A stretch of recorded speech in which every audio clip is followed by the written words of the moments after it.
မင်္ဂလာပါရှင်ဘာမှခေတ်သစ်သတင်းဌာနရဲ့ထိပ်တန်းသတင်းများကိုတင်ဆက်ပေးပါမယ်အခုပထမဆုံးတင်ဆက်ပေးမယ့်သတင်းကတော့တောက်ပူနဲ့ငစောကိုအရောက်ပို့နေတဲ့ငမဲလုံးစောမဲလုံးကမင်းအွန်လိုင်းကိုအရောက်ပို့နေတာလားမေးရမလို့ဖြစ်နေပြီသူထွက်ရှင်းတဲ့အထက်တော်တော်အကဲဆက်တဲ့ပြောကြားချက်တွေပါလာတယ်ပထမတစ်ခုကထိုင်းနဲ့ဆက်ဆံရေးပေါ်ဘလို့ဖြစ်ဖြစ်ထိုင်းရွေးကောက်ပွဲကနောက်နှစ်ဇန်နဝါရီအကုန်လောက်မှာဆိုတော့လက်ရှိအနုထင်အစိုးရကစကားစရွေးတူပြီးတဲ့အထိထိုင်းမှာတာဝန်ယူနေအောင်မှာပြီးတော့အနုထင်ကအရင်အစိုးရမှာပြည်ထရေးဝင်ကြီးလာဝကနဲ့လျှက်စစ်ဌာနကိုပါကန်ရတာအဲ့ဒီတုန်းကမီးဖြတ်တဲ့ကိစ္စနဲ့အနုထင်မှာတော်တော်လေးခရက်ရိုက်ခံလိုက်ရတယ်အခုဇော်မင်းထွန်းထွက်ရှင်းတာကအွန်လိုင်းလိမ်လည်တဲ့နိုင်ငံခြားသား69.5%ကထိုင်းကလာတာတယ်ဒါပေမဲ့မြန်မာတဲကိုရောက်ပြီးလိမ်နေတဲ့ကာလတစ်လျှောက်စစ်ကောင်စီကဘာထိုင်လုံးနေတာတဲ့တုန်းအဲ့ဒီနေမြေတွေကစစ်တပ်လက်အောက်မှာလေအခုသူထွက်ရှင်းတဲ့အထာကထိုင်းမှာပဲတော်တော်များများတာဝန်ရှိတယ်လို့ပြတာထိုင်းအစိုးရနဲ့ဘလို့နေဆက်ဆံရေးကထိန်းထားရမှာကိုဇော်မင်းထွန်းကလုံးဝကို69ကိုမှ.5ကထည့်လိုက်သေးတာနောက်တစ်ခုကသုံးသွားတာကနေချားဆောင်တက်အမိခံတက်ဖွဲ့တချို့တယ်အမေချစ်သူရေးသဘောပေါက်ရဲ့လားသူတို့နဲ့မဆိုင်ဘူးတဲ့နော်နေချားဆောင်တက်အဖြစ်တောင်အတိအမှတ်မပြုတော့တဲ့လေတံတွေဖြစ်နေပြီပြီးကြဒီလိုကြားဖြတ်ယုံတွေကိုဖြိုချဖို့တက်မတော်ကအသက်သွေးချွေးစတေးပေးဆက်ခဲ့ရတာတဲ့သဘောက BGF နဲ့သူတို့တိုက်ပွဲတွေဖြစ်ပြီးမှဒီနယ်မြေတွေဝင်လာနိုင်ခဲ့ပါတယ်ပေါ့တဆုံထဲတာတော့ချစ်သူကိုတကယ်ဟာကကူးမလာမှာအမေရိကန်ကကြားဖြတ်နှိမ်တက်ဖွဲ့တာနဲ့ပတ်သက်ပြီးဇော်မင်းထွန်းကထူးထူးခြားခြားအသုံးနှုန်းလေးတွေကတတိယအပိုက်လောက်မှာတရုတ်နိုင်ငံဖြတ်ကျော်ရာဇဝတ်အဖွဲ့အစည်းညာ TCO တွေက Cryptocurrency ယင်းနှိမ့်မြုပ်နှံမှုလိမ်လည်မှုများနဲ့ယုံကြည်မှုလိမ်လည်မှုအမျိုးမျိုးကိုအသုံးပြုပြီးနေစဉ်အမေရိကန်များ၏စုဆောင်းဝင်များအသက်များကိုခိုးယူလျက်ရှိသည်ဆိုပြီးပါတွေ့ရပါတယ်လို့တခုတ်တရဆွဲထုတ်ပြောသွားသေးတာ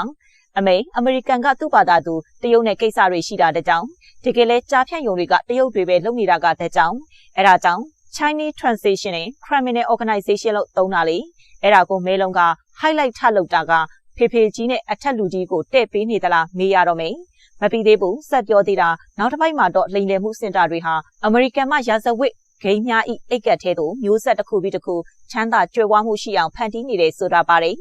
ကဲနှစ်ခါတောင်ပြောတာနော်အမေရိကန်စာအရှိကြီးကိုတရုတ်ရာဇဝတ်ဂိုင်းပါတယ်နှစ်ကြောင်ပဲဆွဲထုတ်ဖတ်ပြသွားတာဒါဟာသူတို့ထုတ်ပြန်တဲ့2မျက်နှာလောက်ရှိတဲ့ထုတ်ပြန်ချက်တက်ကကျွန်တော်တို့ထုတ်နှုတ်ပြီးပြောတာဖြစ်ပါတယ်တဲ့ဟုတ်ကျေးဇူးပါလာပြီဒါကတော့တကယ်တဆုံထဲတာကျွန်တော်တို့မြန်မာနိုင်ငံနဲ့ပတ်သက်ပြီး Strike for Burma အဖွဲ့သည်မြန်မာနိုင်ငံရှိလိမ်လည်မှုစင်တာနှစ်ခုကိုစစ်စင်ရေးများပြုလုပ်ခဲ့သည်ဆိုပြီးလဲပါတာတွေ့ရပါတယ်သူတို့စစ်စင်ရေးဘယ်လိုလုပ်ခဲ့လဲမလုပ်ခဲ့လဲဆိုတာတော့ကျွန်တော်တို့လည်းမသိပါဘူးမြေပြင်မှာလည်းတွေ့ရတာတော့မရှိပါဘူးတဲ့အမေရိကန်တွေဝင်မလာသေးဘူးလားဟဲ့လို့မဲလုံးကအချက်ပြလှမ်းခေါ်နေတာလားလို့တောင်ထင်နေရပြီဘန်ကောက်ကို FBI agent တွေစေလွတ်ခဲ့တယ်ဆိုတာလေသူကအတည်ပြုသေးတာတော့ပါတော့ဘောမတွေကြောက်နေပါအောင်မေထရန့်ကကုံသွဲကုန်ကိစ္စစဖို့တုန်းကတောင်အထက်လူကြီးကအပြေးလွှားစပြန်ဖို့သေးတာလ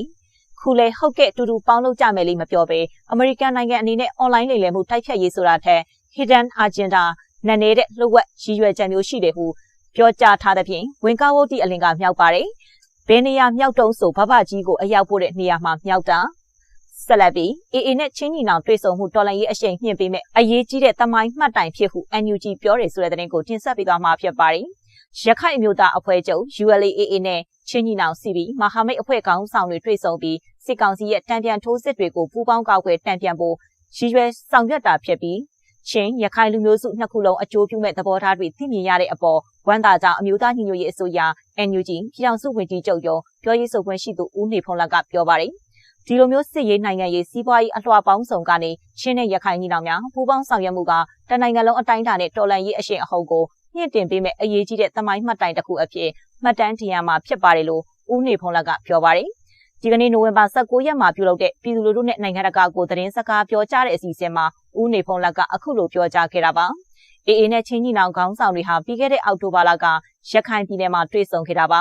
AA ဘက်ကတပ်မှုချုပ်ဗိုလ်ချုပ်ထွန်းမြတ်နိုင်အပါအဝင်နိုင်ငံရေးနဲ့စစ်ရေးခေါင်းဆောင်တွေအစုံလင်တက်ရောက်တယ်လို့ချင်းညီနောင်ကလည်းအဖွဲ့ဝင်6ဘက်ကခေါင်းဆောင်တွေတက်ရောက်ခဲ့တယ်လို့ချင်းညီနောင်ပြောရေးဆိုခွင့်ရှိသူဆလိုင်းယောမန်ကပြောထားပါတယ်စစ်ရေးအပြင်တနိုင်ငံလုံးရဲ့အရေးရဲ့အပြင်တနိုင်ငံလုံးဆိုတာကျွန်တော်တို့ကမြန်မာတော်လှန်ရေးကဘယ်ဒေသမှာဘယ်လိုအခြေအနေရှိတယ်ကျွန်တော်တို့ဒေသမှာလည်းဘယ်လိုလုပ်ကြမှဖြစ်မယ်ဆိုတာမျိုးတွေဘယ်လိုပူးပေါင်းကြမှဖြစ်မယ်ဆိုတဲ့အပိုင်းတွေပေါ့ပြီးတော့နိုင်ငံရေးအပိုင်းတွေရောစီးပွားရေးပေါ့နောက်ကိုပြည်သူလူထုစားဝတ်နေရေးပြည်လဲဖို့အခွင့်အလမ်းတွေဖန်တီးဖို့ ရေရှည်ဆက်သွားရမယ့်အပိုင်းတွေကအစားရေရှည်အကျိုးစီးပွားအတွက်တဦးနဲ့တဦးအပြန်အလှန်ကျေးဇူးပြုဖို့တဦးနဲ့တဦးအပြန်အလှန်အထောက်အကူပြုဖို့ပေါ့နော်ဒီအပိုင်းတွေပါလို့ဇလိုင်းရောမန်ကအေအေနဲ့တွေ့ဆုံဆွေးနွေးမှုအကြောင်းပြောပါတယ်စီရေးပူးပေါင်းဆောင်ရွက်မှုအပြင်နိုင်ငံရေးနဲ့စီးပွားရေးဆိုင်ရာမဟာမိတ်အဖြစ်ပါပူးပေါင်းဆောင်ရွက်သွားဖို့ဆွေးနွေးဆုံးဖြတ်ခဲ့ကြတဲ့အပေါ်မှာအမျိုးသားညီညွတ်ရေးအစိုးရ NUG အနေနဲ့အထူးပဲတန်ဖိုးထားချီးကျူးဂုဏ်ပြုလိုကြောင်းဦးနေဖုံးလက်ကပြောပါတယ်တိုင်းရင်းသားညီနောင်နှစ်ဖွဲ့ဖြစ်တဲ့ရခိုင်နဲ့ချင်းပြည်သူတွေအကြားတမိုင်းကြောင်အရာကန့်သက်ခံခဲ့ရတဲ့ဆက်ဆံရေးကိုအခုလိုတော်လှန်ရေးကာလမှာခိုင်မာတဲ့မဟာမိတ်အဖြစ်အခြေခံကြမျှော်မြင်ပြီးပူးပေါင်းဆောင်ရွက်ကြတာဟာ Federal Democracy ပြည်ထောင်စုတည်ဆောက်ရေးအတွက်အလွန်အားတက်ဖွယ်ရာဖြစ်ပါတယ်လို့ဦးနေဖုံးလက်ကပြောပါတယ်စစ်ကောင်စီတပ်နဲ့ BGF ခေါင်းဆောင်ပိုင်းတွေတွေ့ဆုံပေမဲ့မပြေလည်ဆိုတဲ့သတင်းကိုတင်ဆက်ပြီးတော့မှဖြစ်ပါတယ်။ကြားဖြတ်အရေးနဲ့ပတ်သက်ပြီးမြဝတီမြို့မှာနိုဝင်ဘာလ18ရက်ကစစ်ကောင်စီတပ်နဲ့ကရင်နယ်ခြားစောင့်တပ် BGF ခေါင်းဆောင်ပိုင်းတွေတွေ့ဆုံဆွေးနွေးရမှာအစင်မပြေဖြစ်ခဲ့တယ်လို့ BGF နဲ့နှီးစပ်တဲ့သတင်းရင်းမြစ်ထံကသိရပါတယ်။စစ်ကောင်စီတပ်ဘက်ကတာဝန်ရှိသူတွေနဲ့ BGF ခေါင်းဆောင်စောချစ်သူစောမို့သူတို့ကမြဝတီမြို့မှာတွေ့ဆုံဆွေးနွေးခဲ့ကြတာပါ။ရွှေကုတ်ကိုမြို့တစ်ထဲဝင်ရောက်စစ်ဆေးတာနဲ့ပတ်သက်ပြီးမြို့ကိုထိန်းချုပ်ထားတဲ့ BGF ခေါင်းဆောင်စောချစ်သူကမကျင်မနှက်ဖြစ်နေတယ်လို့ BGF နဲ့နှီးစပ်တဲ့သတင်းရင်းမြစ်တအုပ်ကပြောပါတယ်။အဲဒီနောက်မနေ့နိုဝင်ဘာ18ရက်ကရွှေကုတ်ကိုစီးနင်းမှုမှာစစ်ကောင်စီတပ်ဖွဲ့ဝင်တွေနဲ့အတူ BGF ဘက်ကပြောရေးဆိုခွင့်ရှိသူဗိုလ်မှူးကြီးနိုင်မောင်စောနဲ့စောချစ်သူတို့ရဲ့တားငယ်စောချစ်ချစ်တာတို့သာဦးဆောင်ပါဝင်တာတွေ့ရပါတယ်။မနေ့ကစီးနင်းမှုကတော့ရွှေကုတ်ကိုမြို့တွေကကြာဖြန့်လှုပ်ဆောင်နေတဲ့လုပ်ငန်းခွင်တချို့ကိုအယောင်ပြစစ်ဆေးတာလို့ဝေဖန်ခံနေရပါတယ်။ကြားဖြတ်လုပ်ငန်းသုံးကွန်ပျူတာတွေဖုန်းတွေနဲ့အတူတရုတ်နိုင်ငံသားအများစုပါဝင်တဲ့နိုင်ငံသားတွေကိုဖမ်းဆီးရမိတယ်လို့သိရပါတယ်။စစ်ကောင်စီတပ်ရဲ့နိုဝင်ဘာ19ရက်နေ့ထုတ်ပြန်ထားချက်အရရွှေကုတ်ကိုမြို့တစ်ထဲဝင်ရောက်စစ်ဆေးမှုအတွင်းအွန်လိုင်းလောင်းကစားမှုမှာအသုံးပြုနေတဲ့ဖုန်းအလုံးကြီး1000နီးပါးဆက်ဆက်ပစ္စည်းတွေနဲ့အတူနိုင်ငံသားအယောက်346ဦးကိုဖမ်းဆီးရမိခဲ့တယ်လို့ဖော်ပြပါတယ်။စစ်တပ်နဲ့ BGF တို့ရဲ့ပူးပေါင်းစစ်ဆေးမှုတွေဟာဟန်ပြလောက်တာဖြစ်ပြီးရွှေကုတ်ကိုမြို့တွေကတချို့ကြားဖြတ်တရုတ်စိုက်ထဲမှာတော့အလုသမားတွေကိုအပြင်ထွက်ခွင့်မပြုဘူးလို့သတင်းရင်းမြစ်တချို့ကပြောပါတယ်။ BGF ရဲ့ပြောရေးဆိုခွင့်ရှိသူဗိုလ်မှူးကြီးနိုင်မောင်စောရဲ့ပြောဆိုချက်အရရွှေကုတ်ကိုတဝိုက်မှာကြားဖြတ်လုပ်သားအင်အား2000ဝန်းကျင်ရှိနေတယ်လို့သိရပါတယ်။ကြားဖြတ်ကိုလည်းဒီတစ်ခေါက်မှာအပြည့်ရှင်းမယ်လို့စီးနှင်းမှုမတိုင်ခင်တရက်မှာဗိုလ်မှူးကြီးနိုင်မောင်စောကကြွေးကြော်ထားပါတယ်။ဒါပေမဲ့ကရင်နယ်ကြားဆောင်တပ် BGF အမှတ်နှစ်စစ်ဒေသဌာနချုပ်ဖြစ်တဲ့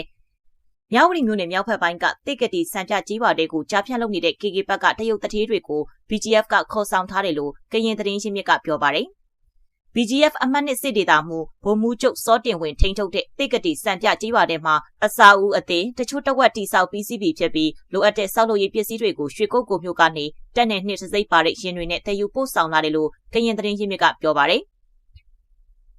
ပြီးခဲ့တဲ့အောက်တိုဘာလကုန်ပိုင်းကစတင်ပြီး BGF ဗိုလ်မှူးချုပ်စောတင်ဝင်ထိန်းချုပ်နေနေတဲ့က KK ဘက်ကိုစစ်ကောင်စီတပ်ကမိုင်းခွဲဖျက်ဆီးခဲ့ပါတယ်။ KK ဘက်ကိုဝင်ရောက်ဖျက်ဆီးတာနဲ့ပတ်သက်ပြီးဗိုလ်မှူးချုပ်စောတင်ဝင်ကမတက်တာလို့သာခွင့်ပြုပေးခဲ့ရတာဖြစ်ပြီးစစ်တပ်ရဲ့လုပ်ရက်တွေနဲ့ပတ်သက်လို့မကျင့်တတ်ဘူးလို့ကရင်သတင်းရင်းမြစ်ကပြောပါတယ်။ပြီးခဲ့တဲ့နိုဝင်ဘာ9ရက်ကစစ်ကောင်စီကကျင်းပခဲ့တဲ့290ပြည့်ကရင်ပြည်နယ်နေ့အခမ်းအနားမှာစောချစ်သူစောမို့သူတို့တက်ရောက်ခဲ့ပေမယ့်စောတင်ဝင်ကတော့တက်ရောက်တာမရှိခဲ့ပါဘူး။ KK ဘက်မှာတရုတ်နိုင်ငံသားနေပြီးမြန်မာနိုင်ငံသားတွေပိုများကဆက်လက်မလုပ်ဆောင်ဖို့စစ်တပ်ကဖိအားပေးခဲ့တာကြောင့်အဲ့ဒီသူတွေကိုနေရက်ပြန်ခိုင်းလိုက်တယ်လို့စောတင်ဝင်ကဒေတာရင်းသတင်းဌာန KIC ကိုဖြေကြားထားတာရှိပါတယ်။စောတင်ဝင်ဟာကြားဖြတ်လုပ်ငန်းတွေဆက်ဆက်တည်ဆိုပြီးအမေရိကန်အစိုးရနိုင်ငံသားပိုင်ဆိုင်မှုထိန်းချုပ်ရေးဌာန OFAC ရဲ့ပြီးခဲ့တဲ့စက်တင်ဘာလအတွင်းပိတ်ဆို့အရေးယူတာကိုခံထားရသူပါ။ကြားဖြတ်နေရေးနဲ့ပတ်သက်ပြီးသဘောထားမှတ်ချက်ရဖို့ BGF ဗိုလ်မှူးချုပ်စောတင်ဝင်နဲ့ဗိုလ်မှူးကြီးနိုင်မောင်စောတို့စီဖုန်းနဲ့ဆက်သွယ်ပေမယ့်အဆက်အသွယ်မရခဲ့ပါဘူး